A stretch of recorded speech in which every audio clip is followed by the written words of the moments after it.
I am Jake. And I'm Marlin. AKA Gee.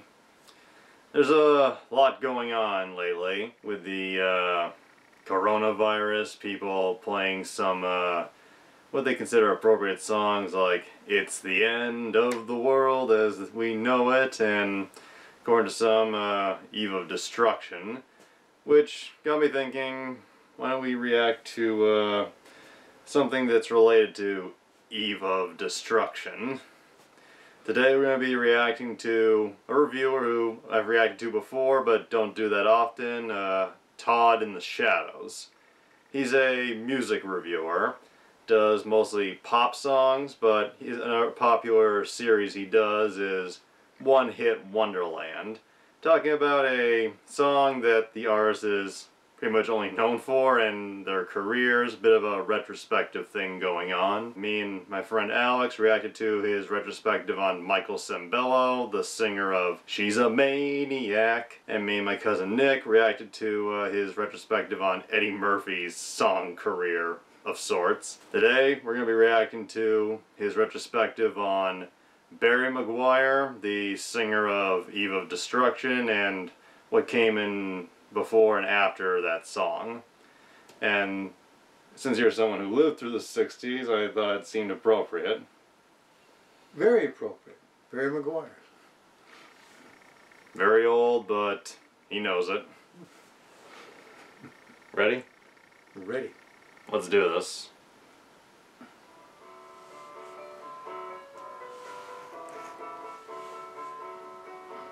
There he is, in the shadows, playing a version of the song on his keyboard.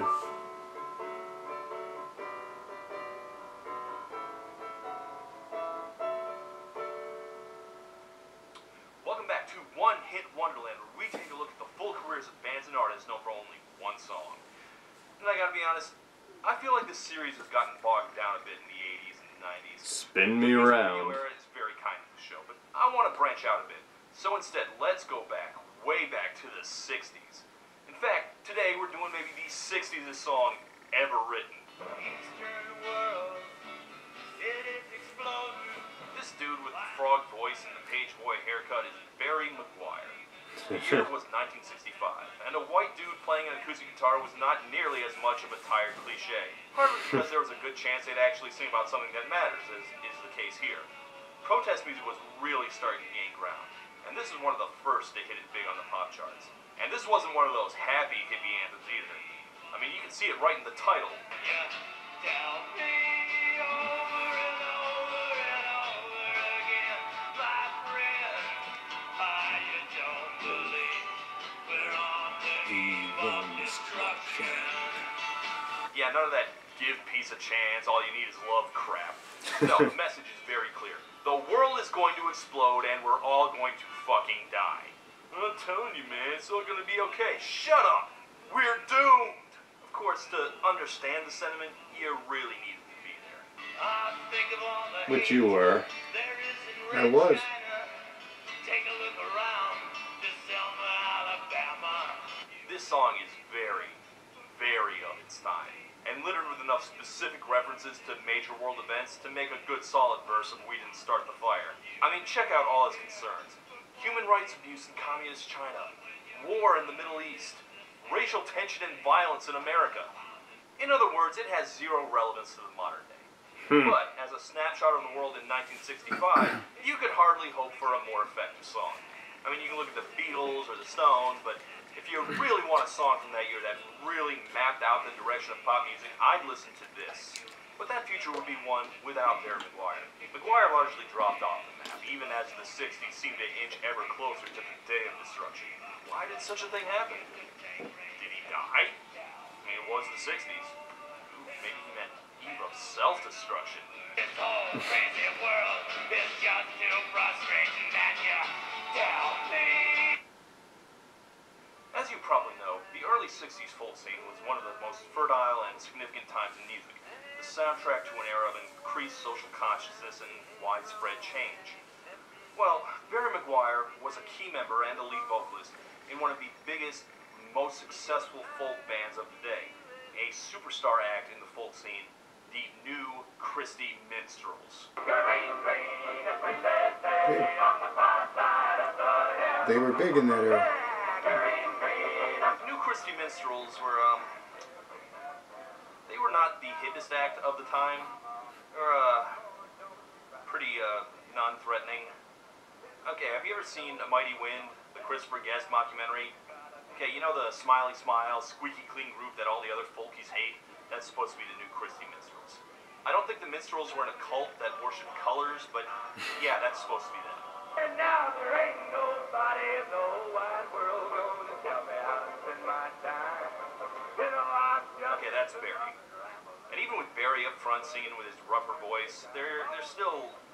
The Christies are dorks. You can see why Barry eventually wanted out. Like, eventually it was 1964, Beatlemania is storming the country, folk singers are trying to be more relevant to current issues. Even Peter, Paul, and Mary were singing a lot of political music in between the, you know, the Puff the Magic Dragon and everything. Meanwhile, this is what Barry was being forced to sing. Chim chimney, chim chimney, chim chim chiree. A chimney sweet lucky as lucky can be. Yes, that is in fact a cover of Chim Chim Chiree from Disney's Mary Poppins. I couldn't even make that up. So yeah, for Barry, it was either quit the band or spend the rest of the 60s singing Old MacDonald. He quit right at the band's commercial peak and spent some time being a broke loser.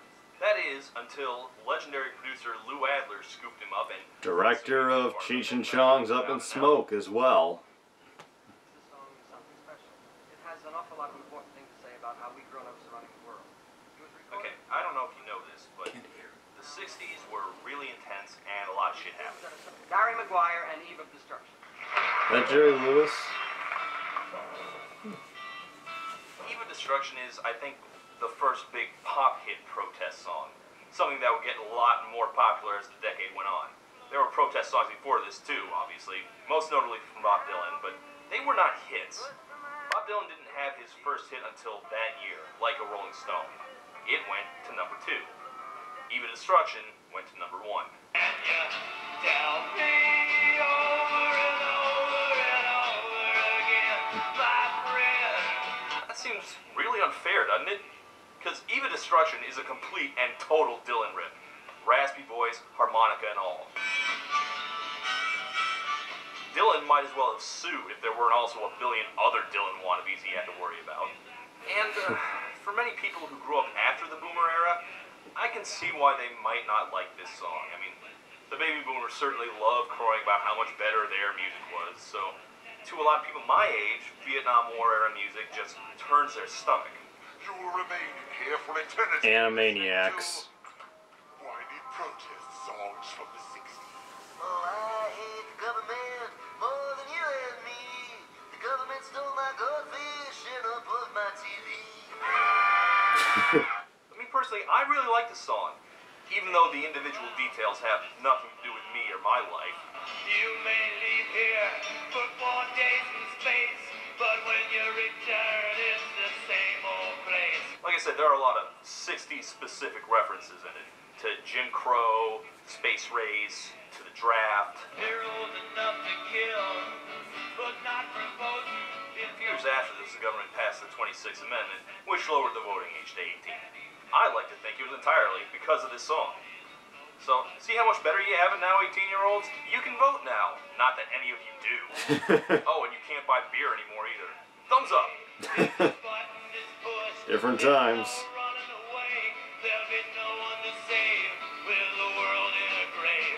For the record, there was a pretty big backlash against this song.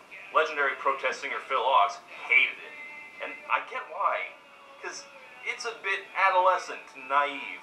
I mean, we all go through that phase, right? Where we've just discovered that the world isn't perfect, so we decide the world must be 100% shit and quit telling me to smile, Mom. Everything sucks. The songwriter was 19 when he wrote it, and you can tell. Even the Jordan River. Violence in the Middle East. The cradle of civilization. Perish the thought. And despite the song's apocalyptic bent, if you don't know, humanity did in fact survive the 60s. If you're more optimistic, you can listen to a response song some guys wrote, Dawn of Correction. Over and over again.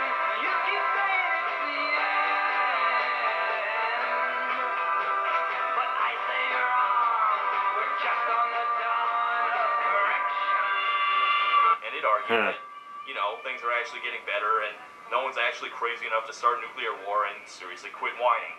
And also there's some stuff in there about how we need to gear up and fight the communists. But ignoring that, I think both sides of this argument had a point.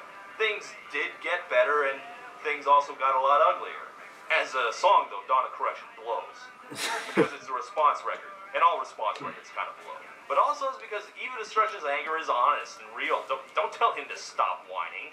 Blood so bad, feels like coagulating. Sorry if he's harshing your buzz, man. But sometimes you just need someone to look at all this shit going on and yell, fuck this! Fuck everything! Oh, crazy world is just too frustrating, and ya. And boy, oh boy, you know, I can't pretend that this doesn't all hit really close to home, even though the details are off. And marches alone can't bring integration when human... Yes, segregation is over and Jordan Water War isn't happening anymore, but the Middle East still sucks, racism is still ugly, people are still blowing up, Superman kills people now. Well, that was a fun movie to watch while I was writing this episode. Yeah, that felt really appropriate, not gonna lie. No, the song is just a genuine cry of rage. And as the song goes on, the verses get longer and longer, like McGuire is just spontaneously thinking of more things to add on to the rage list. You can bury your dead, but don't leave a trace. Hate your next door neighbor, but don't forget to say grace. And tell Even me Destruction is righteously pissed off. And pop music just needs more apocalypse songs. we're on the eve of destruction. For destruction. We were on the eve of destruction. Specifically, the destruction of Barry McGuire's career. And now, his follow-up single, California Dreamin'. Okay, you can tell this was not his follow-up single. This is the Mamas and Papas. He was real tight with them, for the record. They even name-checked him in a song once. And they were gonna let him release California Dreamin' as his next single. But at the last minute, they changed their minds and recorded themselves, which was probably for the best. So instead of recording one of the greatest pop songs of all time, he released this. Here is Barry McGuire. So let's bring him up. This is his follow-up, Child of Our Times, written by the same guy who wrote Evil Destruction. That's the Grassroots playing backup for him, but not the actual Grassroots. The Grassroots wouldn't become a real band that got famous for a couple years yet. I don't know why I'm bothering. Most of you are kids, you don't even know who the Grassroots were to begin with. Anyway, let's check out the song.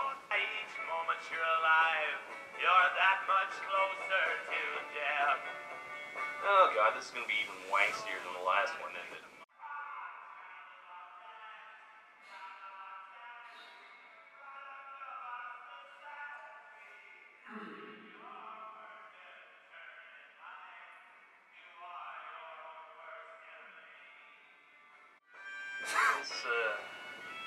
This is not really doing it for me. I mean, it's a lot less specific than Evil Destruction was, and it's not as catchy, and Don't wave banners, you don't believe parasites. instead of being angry, he's lecturing you about how the world is rough and you'll have to defeat your own prejudices, and I don't know, if the narrator were addressing it to himself instead of me, this would go down a whole lot better, because there's a level of hippie preachiness that I am willing to tolerate, and this is well past that.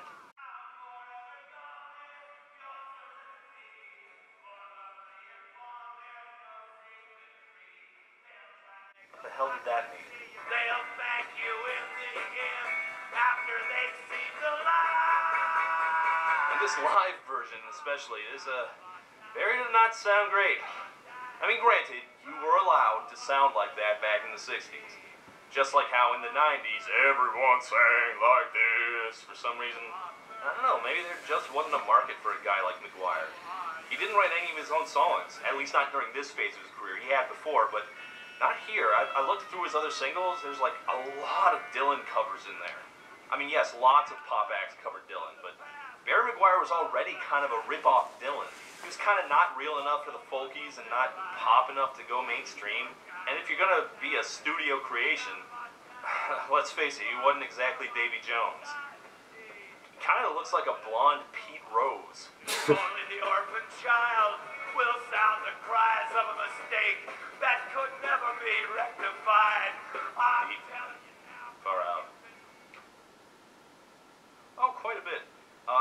bunch of other songs he released, not a whole lot that I was impressed with, but he also did some acting.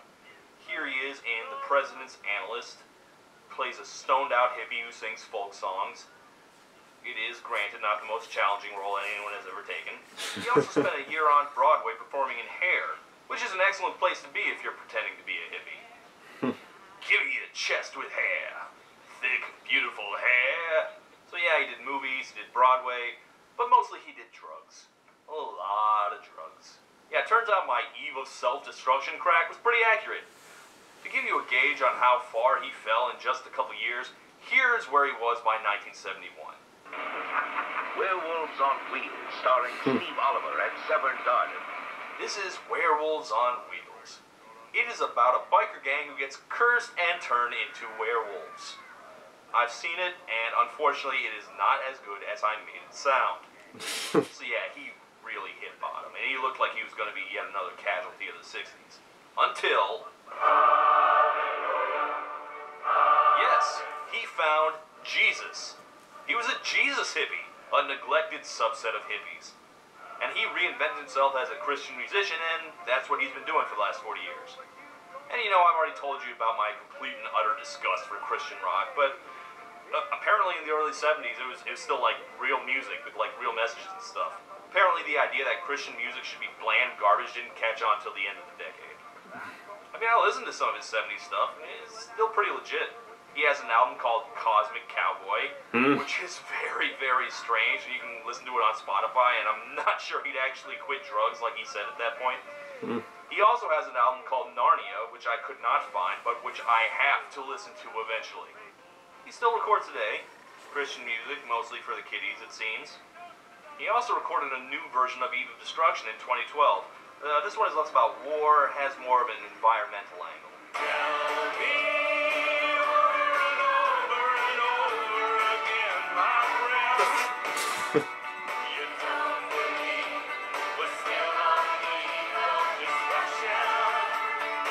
Okay, when you're singing a song about, you know, the imminent extinction of humanity, I'm not sure the Kids Bop treatment really works for it. Oh, he's fine.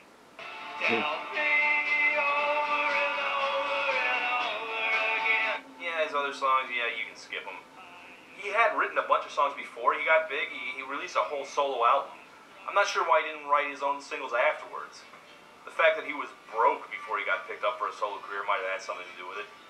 In any case, maybe you could say he deserved better if he, you know, was more, you know, real, more authentic, but in my opinion, his other singles he can do without him. He found his niche outside the mainstream. And if you like Jesus music, by all means, listen to his 70s stuff, and if you like his newer Kids Boppy stuff, well, you probably already listened to it. Oh, and Eve of Destruction holds up. So, if you want a song that implies you should start hoarding canned goods and live in your basement, that's the one I'd go with. Peace.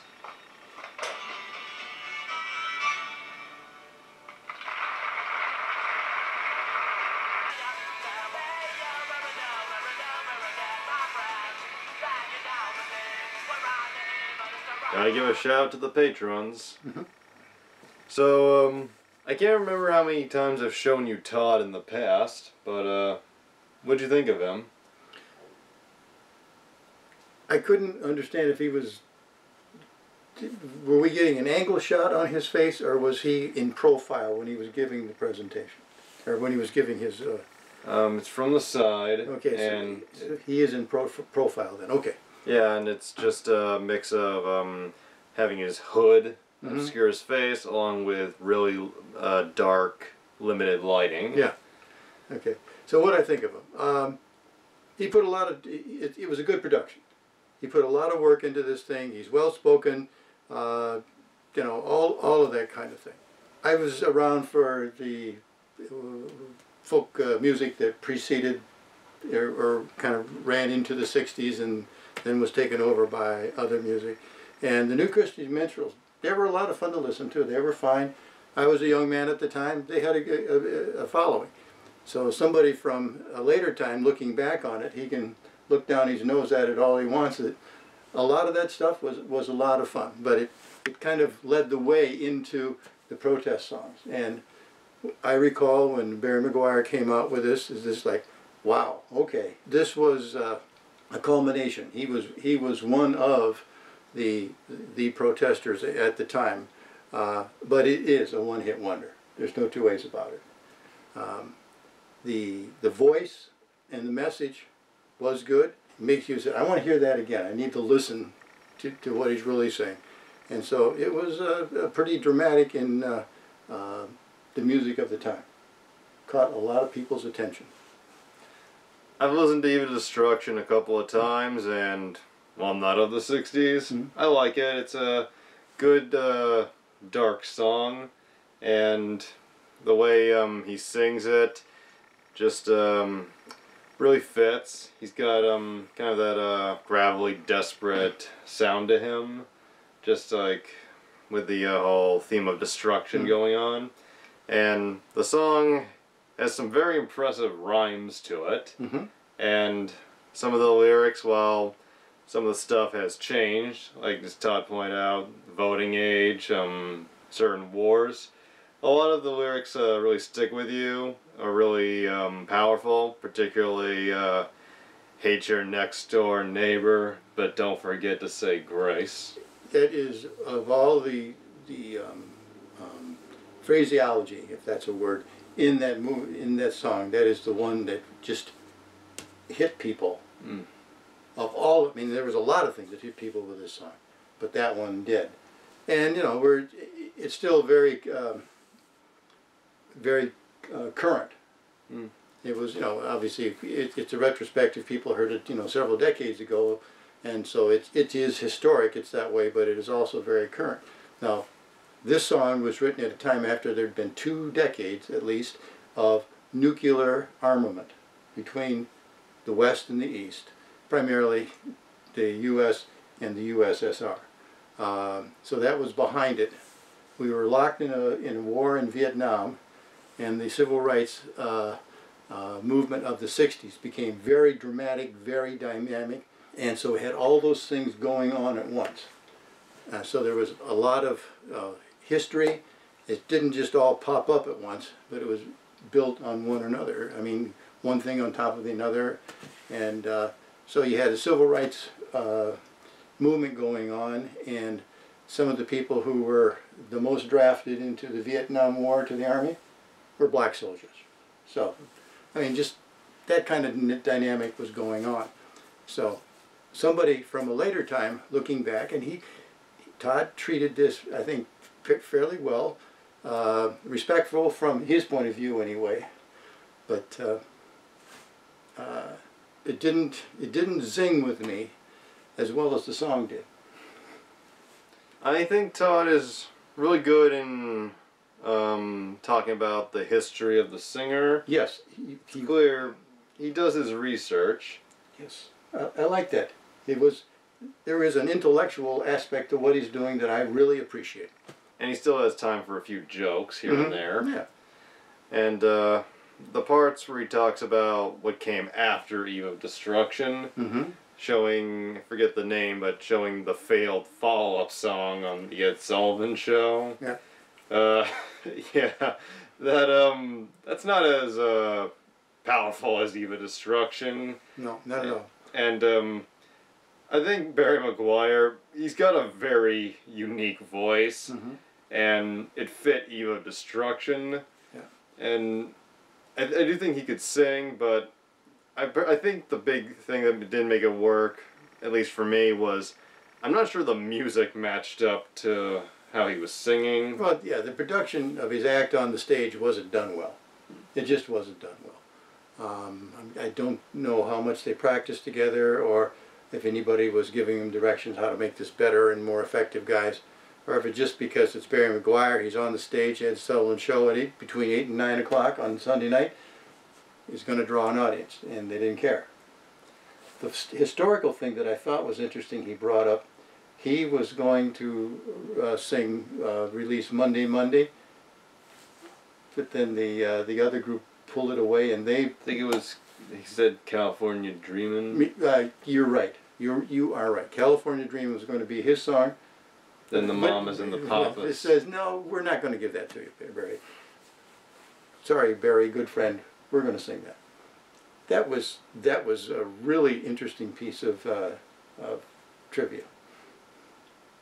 Two-faceism goes every way in the entertainment industry, and it was interesting to find out he did a little acting and played roles that he could usually get into. Yeah, he didn't have to method act for those. Werewolves on Wheels. I've heard of that movie. I haven't seen it, but I've heard of it, and looks like the kind of thing the cinema snob would review. Yeah, maybe you should you should write him. And yeah, and then he talked about he became like a born again Christian and started doing Jesus stuff. Right. I got nothing to say other than what Todd showed here, and well, if it worked for him, as long as he's not like a zealous psychopath, whatever. Doesn't seem to be a real mean bone in his body. And I saw some videos of him from a couple of years ago, next to that recover version of Eve of Destruction. He does perform, he still performs Eve of Destruction every now and then, because it's his most famous song. And yeah, he's fat, bald, has a big mustache now, looks kind of like a Wilford Brimley after a lot of chemotherapy. But he doesn't look that bad. he can still belt it out. Oh yeah, when he begins to sing, there's no doubt. Okay, yeah, that is Barry McGuire. So this is like one I really like, and it's a song I knew you would know, so that'd be a good fit and pretty fucking enjoyable. And I guess it fits given everything going on at the moment.